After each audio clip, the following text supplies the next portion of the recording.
In the early 1990s, the end of apartheid in South Africa also coincided with the end of the Cold War. Many in the public began to question what the purpose of NATO would be given that the Cold War was over. To learn more about Canada's foreign policy, especially during this time, I visited the Canadian War Museum, and I learned about how Canada took part in the NATO bombing of Kosovo in 1999. The museum portrayed Canada's efforts as being humanitarian, stating that as part of NATO, Canada engaged in a 78-day aerial bombing campaign to stop the ethnic cleansing of the Kosovar Albanians at the hands of the Serbs. However, I was curious as to whether or not there was more to the story.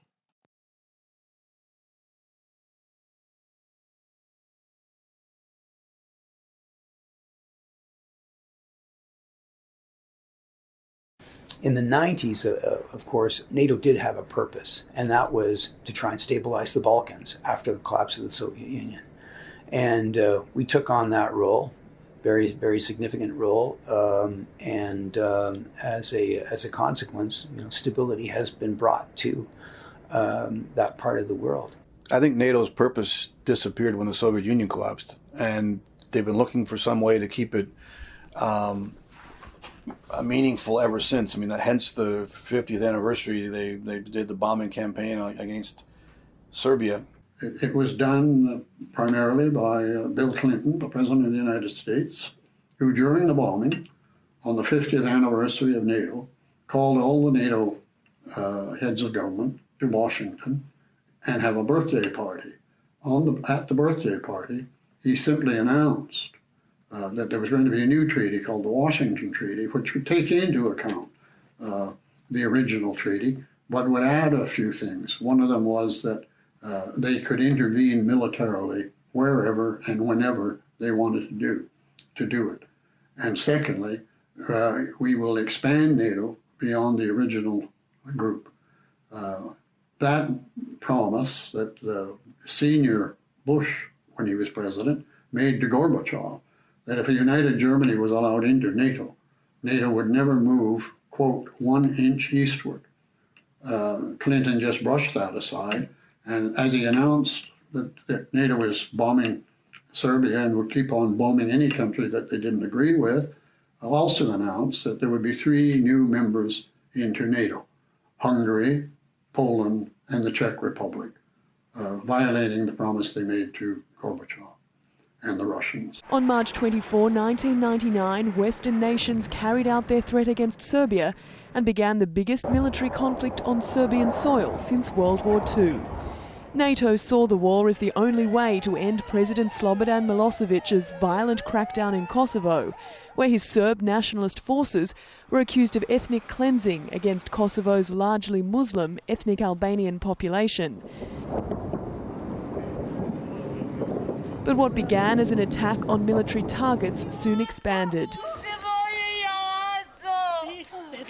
Schools, monuments, homes, and even the Chinese embassy were hit. At the end of the campaign, 11 weeks later, Human Rights Watch estimates around 500 civilians were killed. NATO, or the Atlantic Treaty Organization, had met constantly on the whole issue of Southern Europe. First major confrontation in Europe since the Second World War, essentially on European territory. So that affected the southern flank of NATO. On that particular file, which the Defense Department and the Foreign Ministry were very much of the same view, that given what happened in Srebrenica, given Milosevic's attitudes and actions and so forth, that this is a file where Canada should be playing into. As we are members of NATO, had come to the determination that this is something that NATO should be involved in trying, first of all, to find a solution to the problem, working with the UN and then militarily. And in the event that Milosevic was not being responsive and you had some tremendously problematic humanitarian issues that were taking place, people getting killed, it was felt that this is something that NATO should intervene, and Canada, as a result, being part of NATO, decided that would be part of that as well. This is pretty much a unanimous view of the Defense Department and the Foreign Policy Department, so it's not very much distinction or difference of view on that. And it was considered that since we had a fairly good aviation capacity, the CF-18s at the time, we would give to NATO our CF-18 squadron that was flying out of Aviano Air Base in Italy to involve itself in some of the bombing that took place in that particular war. I went as the chairman of the Foreign Affairs Committee. Mr. Axworthy and the Prime Minister asked me to go on a fact-finding mission to Kosovo. And I went and I witnessed the lines of a huge number of refugees who were coming across the border that were terrified. Their homes had been destroyed. Often the men had been killed. It was a crisis in the Balkans. It was a European crisis, and it was one that had to be dealt with.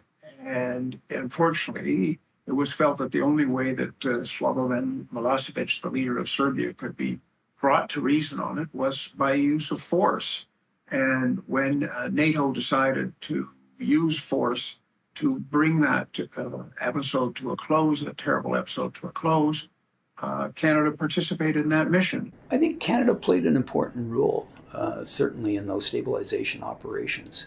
I was in Kosovo as well in 1999, and it was one of the first times that we'd seen our CF-18 jets go and bomb strategic targets, which was a very different scenario than I think a lot of Canadians had imagined. But they did a good job and brought what I guess could be described as an uneasy peace to that area, and stopped some of the fighting, some of the killing, and I think they made a difference. The effectiveness of that, I think, has been borne out, by history. Canada went along to get along with NATO. And I'm not sure that if they had opted out, it would have been difficult. An interesting aside is I was doing a debate in the U.S., and Wesley Clark was there, the Supreme Allied Commander, who was the commander of NATO during the air assault. And he told an anecdote where he'd gone over after a debate to the Greek ambassador, NATO, and said, "This must have been very difficult for you, being Orthodox and bombing an Orthodox country." And the ambassador said, "It's not difficult at all. We're all against it. But we're here because we're part of NATO." Because they saw the writing on the wall, dangers from Turkey, maybe, their neighbors, da-da-da-da. And so loyalty to NATO was more than loyalty to the church at that particular time for them. Article 1 of the treaty, the North Atlantic Treaty Organization, was quite specific. It basically said that NATO would never use or threaten to use force in the resolution of international disputes, and would always operate in accordance with the United Nations Charter. So in March of 1999, when NATO started to bomb Serbia, that was a violation of international law, of the Helsinki Final Accords, of the United Nations Charter, and indeed of its own treaty. As an international lawyer, I was aware of the fact that we did not have United Nations permission or a Security Council authorization under Article 7 to engage in that operation. But in spite of that, the general view, perhaps after the fact rather than during, was that while our operation was not strictly legal, it was legitimate. And it opened the door then to thinking about when is it appropriate for states to take action in the internal affairs of other states when peace and stability is threatened by the actions of those states. And in fact, that led really to the articulation of the responsibility to protect doctrine. Bullshit. Utter bullshit. You can't change the rules just because you don't like the current rule. Chrétien used the UN as an excuse not to get involved in the Second Gulf War. We're not going to get into that debate, but he used the UN as the excuse and said, no, the UN hasn't approved it, so we can't participate. Well, all of a sudden we're participating in bombing another country. So just the fact that they might have not been able to get it through, I thought that would prove the strength of the international system as it stood at the time. So To me, that's bullshit. I think part of the problem with humanitarian intervention, it's used quite frequently, often by well-meaning people, to intervene in a civil war or a rebellion of some sort where massacres and atrocities are taking place. In the case of Kosovo, that was not the case. In the case of Kosovo, the Kosovo Liberation Army, which was trained and equipped by US and German forces to go back into Kosovo and to assassinate Serbian mayors and police, other security forces, and even Albanian Kosovars who were not part of the KLA, the Kosovo Liberation Army. The conflict had been low-key and going on for several years. There were few casualties, and there were very few displacement of people, except in the areas where the fighting took place. So to claim that there was mass slaughter going on there, or even ethnic cleansing, is simply not true. And it has been shown afterwards, of course, that that was not true. And much to the shame of Canada, we jumped on the bandwagon and assumed that because there was an armed conflict going in a province of Serbia, that we had the right to intervene. But not only to intervene, how are you going to have a humanitarian intervention by bombing a country as they did for 78 days and nights? So this excuse of humanitarian intervention is a very lame one, and it's based on lies. We have extensive evidence about what was happening on the ground from Western sources and UN sources. What they showed is that it is a pretty ugly place. Guerrillas, KLA guerrillas, Albanian guerrillas, were Kosovo guerrillas from Albania, were coming in to attack Serbian concentrations, hoping to, they said it straight out, hoping to elicit a harsh Serbian response, which could then be used as a justification for Western intervention. And you take a look at the atrocities, they're kind of balanced. It was not anything particular. When it was ugly, a couple of thousand people killed, but not genocide, and both sides involved. When NATO decided to bomb, the NATO general, Wesley Clark, informed the security establishment in Washington that if NATO bombed, that would cause huge Serbian atrocities in response. And they said, okay, bomb anyway. He informed the press on the day that the bombing began. He said, this is going to cause Serbia to respond with massive atrocities, which is, of course, what happened. When NATO started bombing, they understood that the Serbs are not going to say thank you. They have no way to respond anywhere else, so they'll respond on the ground. That led to the atrocities. The bombing, Canada and others, is the direct cause of the atrocities, and they're perfectly well aware of it. Canada deliberately targeted foreign media because we didn't like the information they were putting out. And often that information was evidence of children that were killed by the bombing, errantly, of course, but still, you drop bombs on a major metropolitan city. It was heavily bombed, and it wasn't having any impact on the military forces in Serbia. That's been proven afterwards. Very few military installations were hit. They were bombing bridges, they were bombing the marketplaces, they were bombing freight trains, transportation trains. They even bombed a convoy of Albanian Kosovars leaving Kosovo and killed many of them. So, they hit the Chinese embassy. They hit the television stations in Belgrade. They destroyed the electrical grid. They blew the bridges over the Danube. I mean, it was atrocious. And it continued for 78 days and nights. There were innocent people being killed. But the purpose of the bombing was perfectly straightforward.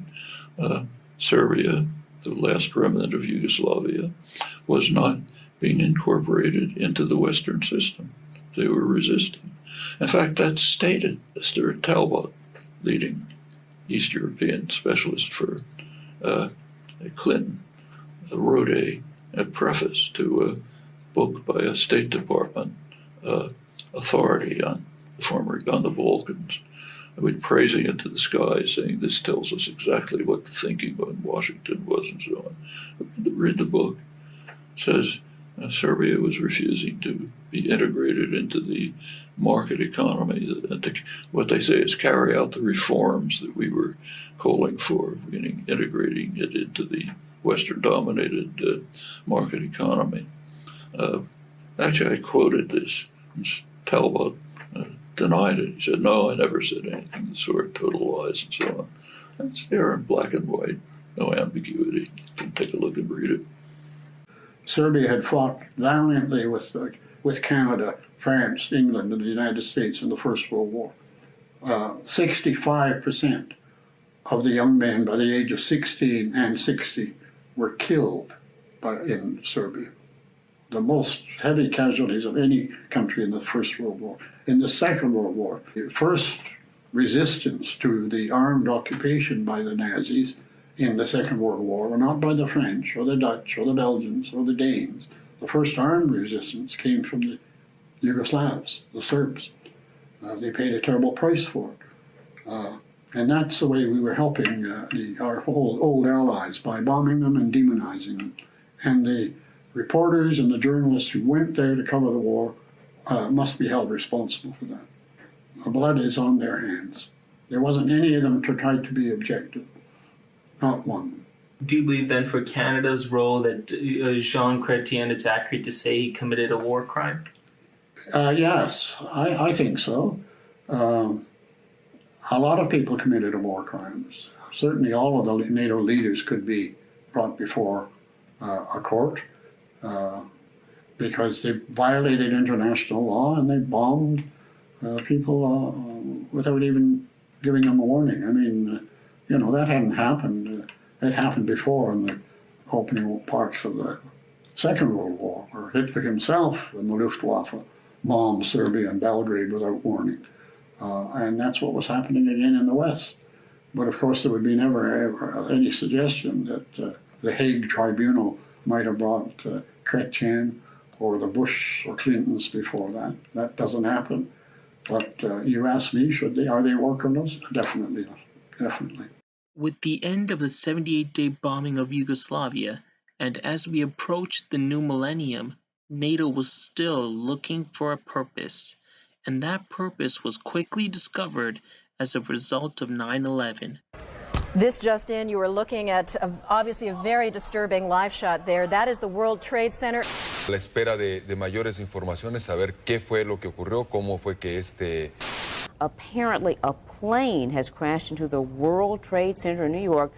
現在私、貿易センタービルから1キロほど北にあります国連本部の It does not appear that there's any kind of an effort up there yet. Now remember, oh my God. Oh my God. That looks like a second plane.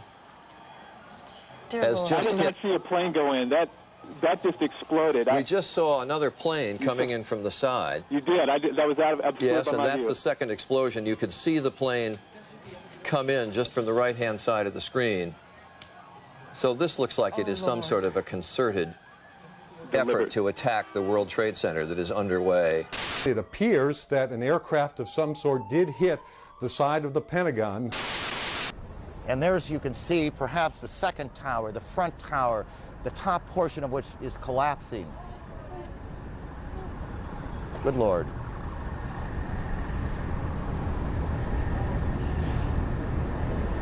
There are no words.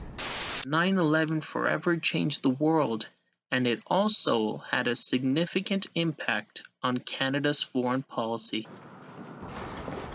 It's my honor to welcome our close friend, Jean Chrétien, to the White House again. Thank you for coming. After this terrible incident on September the 11th, one of the first phone calls I received was from the Prime Minister, offering all his support and condolences to the United States and our citizens. It was like getting a phone call from a brother, and I appreciate that so very much. We got a great partner in our neighborhood. You have the support of Canadians. When you will need us, we will be there. This problem of terrorism is a problem that concerns all the nations of the world.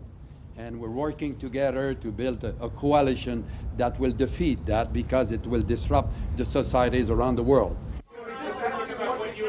Thank you. Good afternoon. On my orders, the United States military has begun strikes against al-Qaeda terrorist training camps and military installations of the Taliban regime in Afghanistan. These carefully targeted actions are designed to disrupt the use of Afghanistan as a terrorist base of operations and to attack the military capability of the Taliban regime. We are joined in this operation by our staunch friend, Great Britain.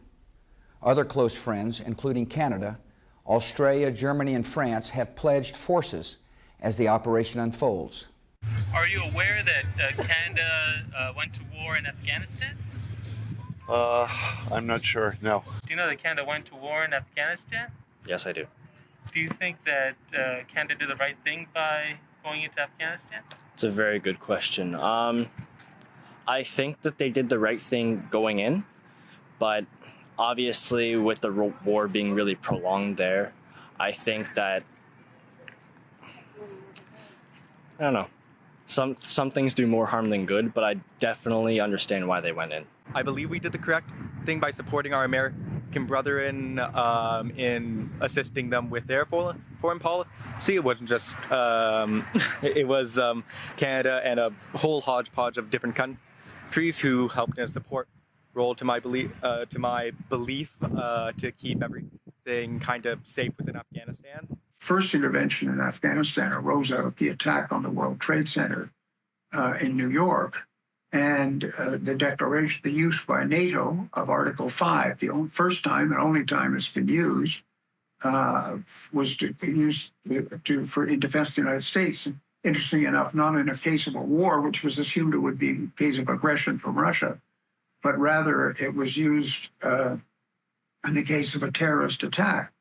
So, in a way, our obligation, Canada takes our international obligations seriously. What they did in Afghanistan was they partitioned Afghanistan. So they created areas where specific NATO partners had jurisdiction. So Canada was Kandahar, the British were in Helmand, the US had Kabul, the rest of it. And there was also an OEF and an ISAF. So there was a stabilization force and there was a Operation Enduring Freedom. So the US was in charge for the most part of OEF, Operation Enduring Freedom, which was like we're going to go and hunt down the bad guys and kill them.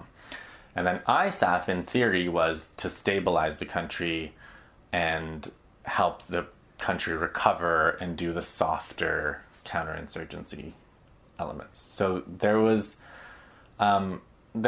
at times people were saying ISAF is defensible, but OEF is not. But really, it was all part of the same program, and they all worked hand in hand with each other. My view of why we intervened in Afghanistan was that we'd participated in the Bonn Accords, which talked about reestablishing stability in Afghanistan and thereby rebuilding the Afghan society. But in order to rebuild the society, you'd had to have stability and security first. So in order we're going to have rebuilt, we're going to have some security first. And Canada was prepared to contribute to that security as a result of the Bonn agreements. And when we subsequently participated in the actions in Afghanistan, they were legitimized by a United Nations Security Council authorization. It was a NATO mission, but it was authorized by a Security Council resolution. So there was a whole host of factors that went into our decision to intervene in Afghanistan. One of them being the legitimacy of the fact that NATO was involved. The second being the legitimacy of the United Nations operation. And I would say those were factors that really determined our intervention. When a democracy goes to war, you want to be sure that you have this popular support.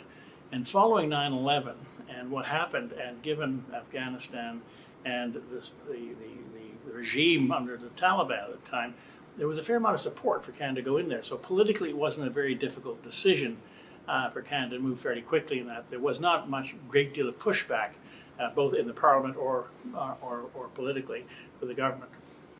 the relationship of Canadian foreign policy to U.S. foreign policy, the essence of the problem for Canada is the Canadian economy is so dependent on access to the U.S. markets, it just cannot afford to piss them off. Canadian foreign policy runs through Washington in many ways. You can't, as a foreign minister of Canada, you can't ignore what's going on in Washington. I mean, we live in North America.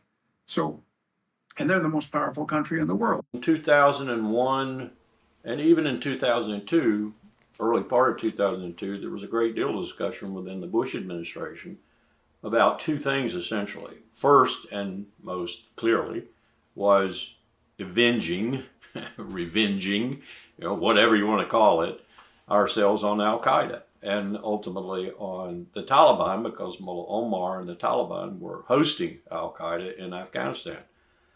Once that was taken care of, then the debate boiled down to whether or not we were going to act like an occupying power and essentially do what President Bush had said in his campaign and in the first 9 months of his first administration, he would not do. And that is nation build. Try to build a state in Afghanistan that looked a lot like what we wanted it to look like, a Jeffersonian democracy, if you will. There was debate over that because there were people who said this is impossible. You cannot do that. There's no way you're going to leave this place in any other way than, for example, you left Vietnam in 1975. A loser, a big-time loser. Do not you know that this is the graveyard of empires? That was the phrase people used, like my boss, Colin Powell. Yet we decided we were going to stay. George Bush, then dragging NATO in, decided that they would bomb Afghanistan to force Afghanistan to turn over the perpetrators of 9/11. Interestingly, they didn't know who they were. They blamed Al-Qaeda, but they really had no evidence. And we know that from the FBI. Robert Mueller, who was then the head of the FBI, 8 months after September 11th, was interrogated by the press about what had been discovered about 9/11 after must be the most intensive international investigation in history. He said, well, we suspect Al-Qaeda, but we really don't know. That's 8 months afterwards, okay?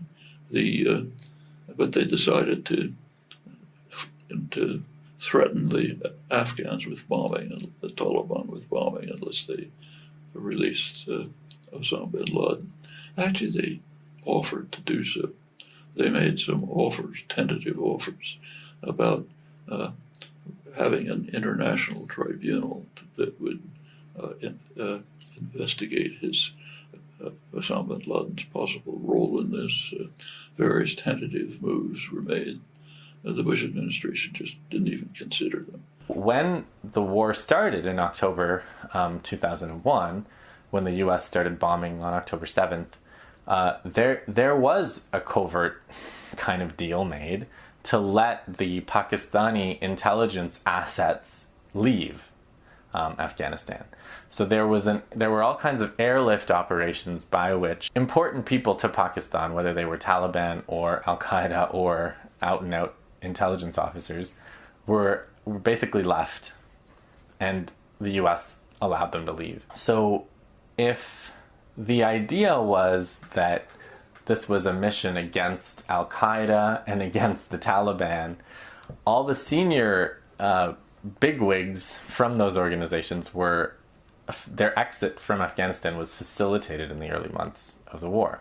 So the war was against everybody else, right? And so when the U.S. empowered the Northern Alliance to come back south and take over, they were installing a government of equivalent warlords in terms of their relationship to the Afghan people, in terms of the kinds of abuses they committed, misogyny, their devastating impact on the population and all of the areas they occupied. They're no different from the Taliban, and they were the ones who were installed. So if the goal was to take out the people that did 9/11, that the way that the whole project was executed doesn't really fit with that. the most prominent anti-Taliban figure in Afghanistan, Abdul Haq, bitterly attacked the bombing. He said, "You're undermining our efforts to overthrow the Taliban from within. The United States is only doing this because it doesn't care about the lives of Afghans, and it wants to show its muscle and show we can frighten everybody in the world." It turned out later that probably the case that either moving forward with the Afghan offers, with the Taliban offers, or maybe just a police operation, something like that, which is what you do when you have a suspect in a crime, could have solved the issue without the bombing. Now Afghanistan is total wreck. Taliban are back. They control probably the majority of the country. Billions of dollars have been spent to do nothing. Was it still the best deal to use the military instrument? Probably not. Not ultimately. But we did. And here's the reason. The President of the United States is subject to the fancies, caprice, whims, votes, and so forth of the populace. The populace, the people in America, the bulk of the people, were not going to accept waiting around for a court to take care of those people who put the buildings into flames in New York. So the president reacted to that, and the president used the military instrument. Now the question that everyone should ask, who has, some kind of reasonable grasp of all of this, is why didn't it end as soon as Dostum and the Northern Alliance and others associated with the opposing forces had kicked the Taliban out of Kabul and kicked Al-Qaeda essentially out of Afghanistan? 3, 4 months, 5, 6 at the most. Why didn't it end? And why didn't the United States say very emphatically to the government then installed in Kabul, do it again and we'll come back and do it again. Don't allow terrorists to come back and occupy your territory, and don't allow terrorists in particular who have a global capability to inflict damage on us and our allies. Understand? Okay, fine, we're leaving. That's what should have happened. Get rid of bin Laden, unseat the Taliban, put somebody in Kabul who might have a chance of stabilizing the country, not you, them, and leave. And that was the recommendation of several people at the time. And the president didn't take that recommendation. And so Canada takes a lead role in Afghanistan, plays a central role in Afghanistan. On the surface, doesn't participate as much in the war in Iraq, but in practice, it's understood that Canada will step up its involvement in Afghanistan in order to relieve the United States and allow more US soldiers to go to Iraq. So Canada clearly is playing its role there as well. The military professional in Powell said to the president, you don't have enough forces to do 2 major regional contingencies simultaneously. So if you are serious about diverting General Franks and Central Command to Iraq for an invasion of Iraq, you are going to take your eye off Afghanistan. And Afghanistan is going to sit there and fester because there aren't going to be enough troops to do anything about it. The Taliban will revive. Maybe even Al-Qaeda in Afghanistan will revive. You will not do anything but mark time in Afghanistan. So this was the principal objection that Powell registered in 2002 and early 2003, January 2003, for example. You don't have enough forces to do both of them simultaneously, and that's what you're about to do. So forget Afghanistan, it's going to go to hell. It's going to go to hell. And it did, very rapidly. Powell's prophecy was proven true. When we're in an era where we can pick and choose the conflicts which we go to, and the government commits us to going, people aren't critical enough. They jump into that role of what they perceive to be part of the process. They become the cheerleader as opposed to a critic, because now the nation's at war. Canada's sons and daughters are dying, so we need to go out and glorify and vilify and do all these things, which for me, if we're going to send soldiers into harm's way, myself being a former soldier, I want to believe that somebody has held our politicians' feet to the fire to make it clear that if I'm going to actually give up my life, it's for a just cause. It's for something which is going to benefit in the long run. And using Afghanistan as an example, the media corps didn't do that. The media corps believed that if you question the mission, you're questioning the soldiers. And that would be just wrong, which, I mean, I took the position, the stance. I mean, I was quite opposed to it. I kept looking into, the failings that we were having in terms of policy, tactics, everything that we were doing. Why were we even there? Whereas my colleagues were out there doing the rah-rah bit and felt that was what they should be doing. They turned the Canadian soldiers into the newsmaker of the year in 2006, but not for the right reasons. And the soldiers cannot question. Once they get an order, they're to go and they're to carry out government policy. That's by their very nature. That's why people like the Fourth Estate are there, to make sure that any sacrifice on the part of the nation is not going to be in vain. I would argue that the average civilian probably didn't care that we were there, or probably didn't really want us around because we disrupted normal life, whatever that normal life was. But at the same time, they didn't really, the average civilian probably didn't know what was going on in general in their country, because it's just not the same as it is here, where information is available to everybody. It's, they would only get the information that they were given. So if they were told that we were the saviors or whatever, then they'd be kind of happy to see us. If they were told that we were the enemy, then they'd be kind of not happy to see us. But either way, they didn't really, it wasn't praise rolling into Paris kind of thing. It wasn't like we're liberating Holland. It was, we're kind of there in the way, and wherever we went, casualties happened. So it was, how friendly could they be in that case? I mean, if roles were reversed, I'd probably treat them about the same as they had treated us. So when we covered it, the team when we took in there, we dressed like the locals. We grew the beards and the hair. We wore turbans. We communicated with the Taliban. We interviewed them. We interviewed the warlords. We talked to the Afghans.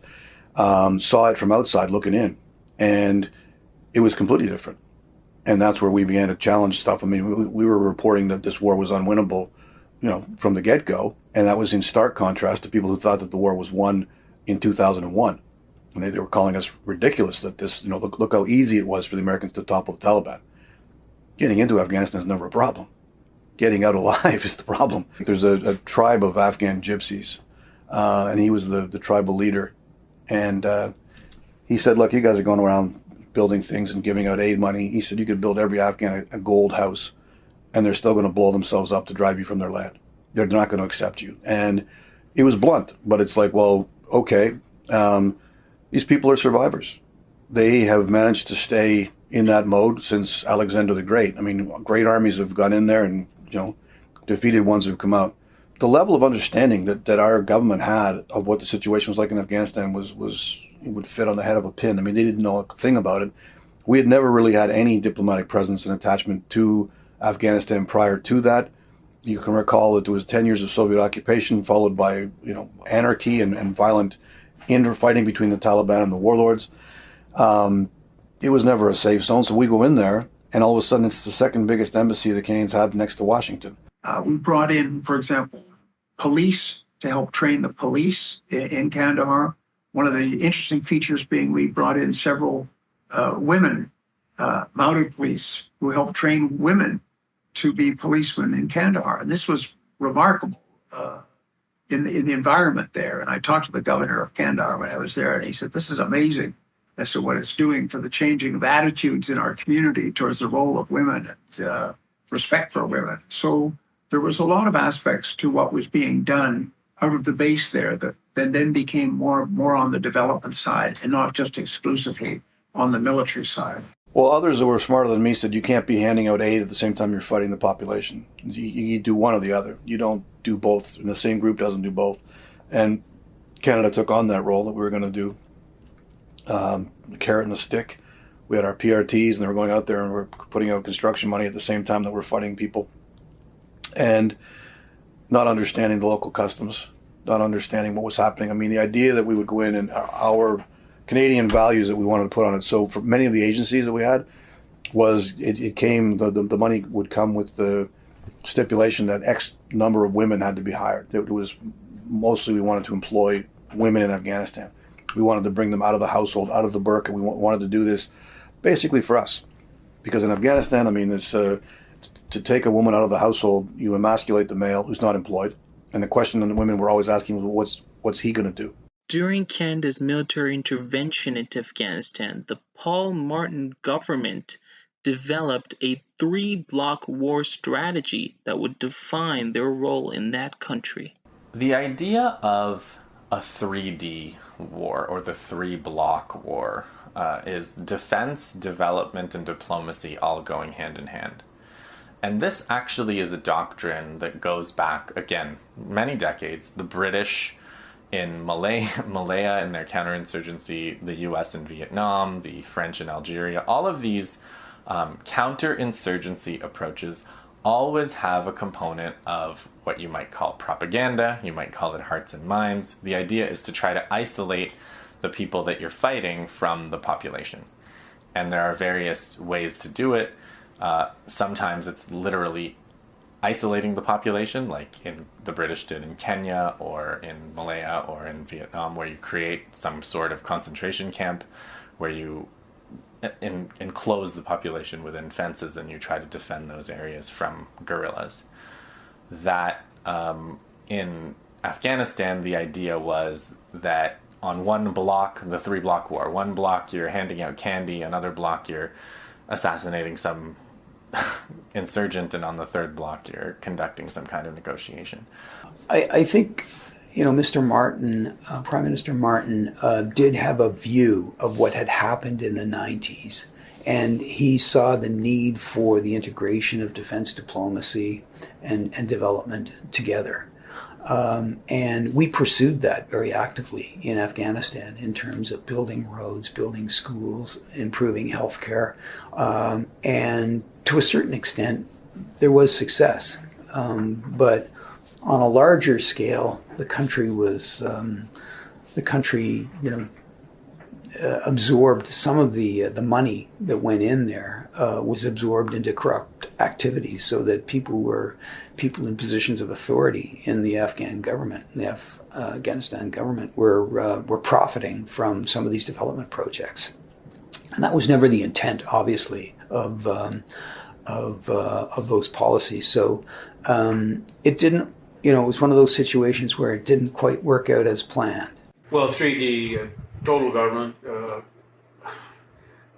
it had the potential to work, but we only had the defense involvement. Initially, you had a hard time finding anybody in foreign affairs. What, Afghanistan? Are you out of your mind? See what I see on TV here, and one of our senior people has just been killed, in a jeep in Kabul. So it wasn't total government. Next time around, it just might work. I'm sure there was reasonings at the top level for having to shift to doing more of the combat operations. And as a Canadian, I would prefer to see Canada just doing rebuilding, but sometimes we gotta fight, and sometimes we have to do it to protect the building. So it's hard to be on one side or the other of it.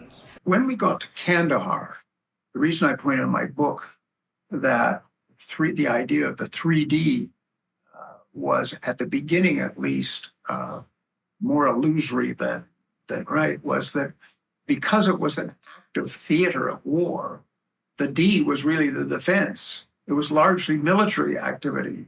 And while you had to have military stability before you could get into the development aspect, and the diplomacy was also difficult to apply in those circumstances. The idea of a development project is one in which you're trying to eradicate poverty, for example. You're trying to extend services to a community.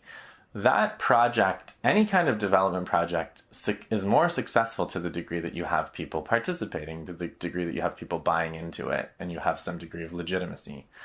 If you're also trying to, doing mass roundups, kicking doors down, shooting people, and doing all of the activities that the counterinsurgency forces do in Afghanistan, you don't have any legitimacy to conduct a development program. And what ends up happening is you endanger the NGOs that are part of the process. And those NGOs also complained about this. They said, by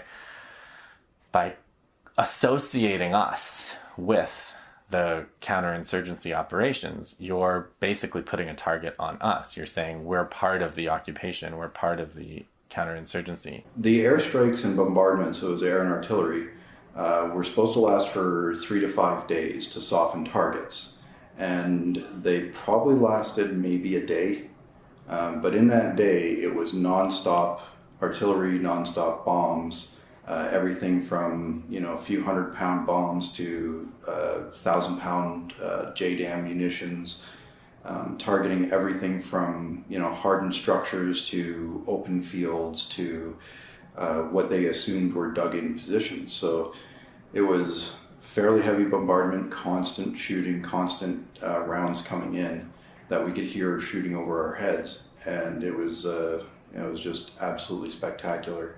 And it was to the point where when we first started, when the aerial campaign and the bombardment started, we were really excited about it.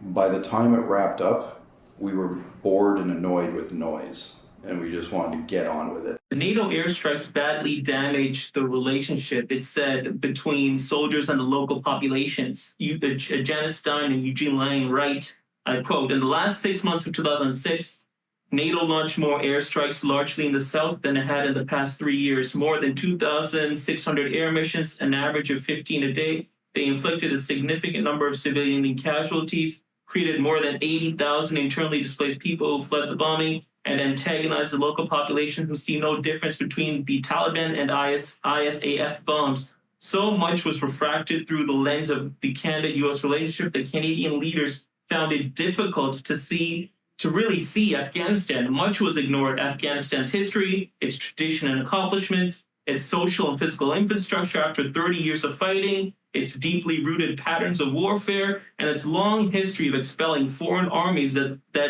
thought that they had come to stay." So considering all this, as well as in your memoirs, you write about the flaws of the 3D policy, the disputes that you had with trying to get more development funding, for instance, in Afghanistan. Bearing all these flaws, would it have been better in hindsight had Canada not gone into Afghanistan at all? That's a really difficult question. And as we watch today, as the peace negotiations are going on with the government, I honestly, I don't have really a good answer for you for that, because I think what motivated us to go in the first place, as I said, was the international collaboration that we were trying to achieve as a result of the Bonn Accords and the United Nations authorization to help build Afghanistan. And I think that motivation was true, and I think it was right, and I think it was right to do it. Our casualties were hard to take. I mean, there were guys that, we had worked with for years or had worked with through workup training and come to respect, and then next thing you know, there they are in a body bag. So it's very stressful. The generals have a good expression that all battle plans go out the window after the first bullet is fired. And it's true. I mean, war then, or armed conflict creates its own environment. We had a distinct view about what we were going to do when we were planning. When I was planning General Hillier, we were going to have highly mobile troops using this equipment called LAV-3s, which were mobile, highly mobile military vehicles, armored vehicles, but not as heavy as tanks. We didn't want tanks. We wanted light armored vehicles. We could go into villages, work with villages, work with the villagers to win their hearts and minds, if you wanted to call it that, a hearts and minds campaign, and use development assistance in a way to help build dams, etc., work with local communities. And so we had the whole strategy around that: light, agile military, not expecting to have set piece battles, but really just trying to help villagers and help our area of area control have stability and peace and prosperity. Well, as you learn in military matters, the enemy doesn't necessarily buy into your vision. of how you're going to do things. And in this case, the enemy was the Taliban, and they resorted to the use of the improvised explosive devices. And so our convoys of these highly mobile but not heavily armored protective vehicles were being blown up with huge casualties to our troops. The problem with counterinsurgency is that you're fighting ideology with money, and that's not a good way to do it. There's no good way to do it. There's no winning counterinsurgencies. It's just not any, at least not that I'm aware of. I don't think we really understood what going into Kandahar was going to mean. And I think we were in a situation as well where the government delayed a Canadian decision on where they wanted to put our troops. So, the French and the Germans and some of the other NATO countries, they tended toward the more benign areas of Afghanistan in terms of stabilization operations.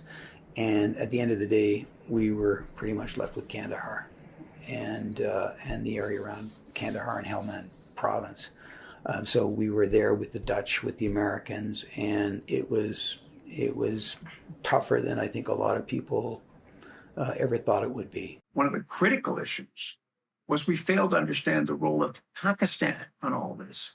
We failed to understand that when we went to Kandahar to do a peacekeeping operation, we were on the border with a country that wasn't going to do anything to help stopping the infiltration. As a result, the Taliban would go across this porous border and then come back at us from underneath. And the Pakistan government was doing nothing about this. The thing about that whole idea of an unexpected war, I've come to realize if you look at the history of the British Empire and the way that historians, journalists of the time, propagandists of the empire, it's always accidental. We never meant to be there. Anglo-Afghan wars of the 19th century were also claimed to be accidental wars.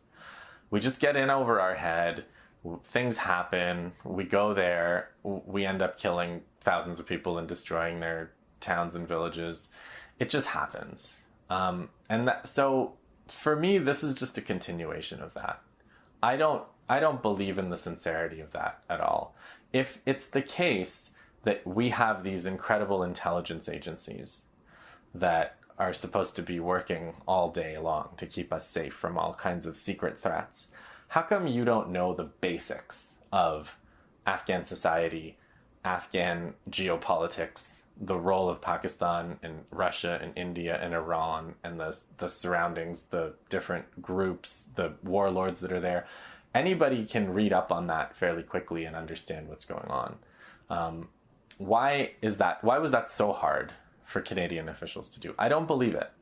I don't believe it was hard. I don't believe it was unexpected. I don't believe it was any of those things. I believe what happened was they went there for the geopolitical reasons that the U.S. wanted to be there. They want permanent bases there. They want to continue to encircle Russia and Iran. They want to keep an eye on Pakistan's nuclear arsenal. They want footholds in every part of the world. At one point in time, Afghanistan was a relatively calm, culturally diverse, and flourishing society. However, decades-long futile geopolitical wars and interventions into that country created chaos. As always, those who pay the heaviest price of wars are never the politicians I spoke to who ordered troops into battle. Instead, it is the unknown civilians, the civilians whose names you will never know and whose stories you will never hear, as well as the individual soldiers who died putting their lives on the line. They are the ones who paid a significant price for this futile war, and of course, you never hear about the trauma the survivors of this war have to deal with. Did you feel the government, Veteran Affairs, was treating you well when you were back in?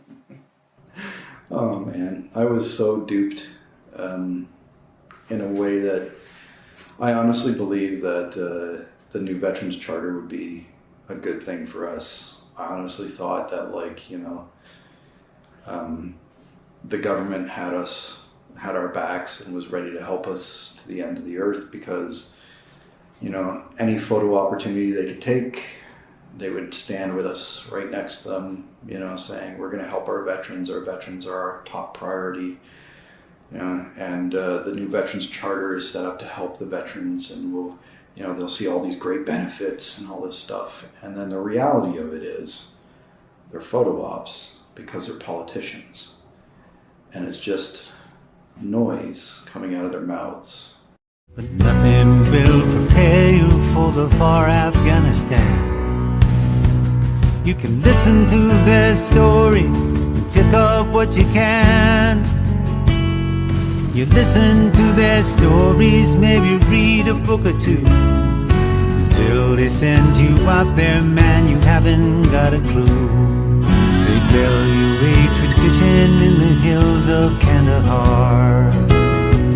They say young boys are taken to the wilderness out there, taken to the mountain alone in the night.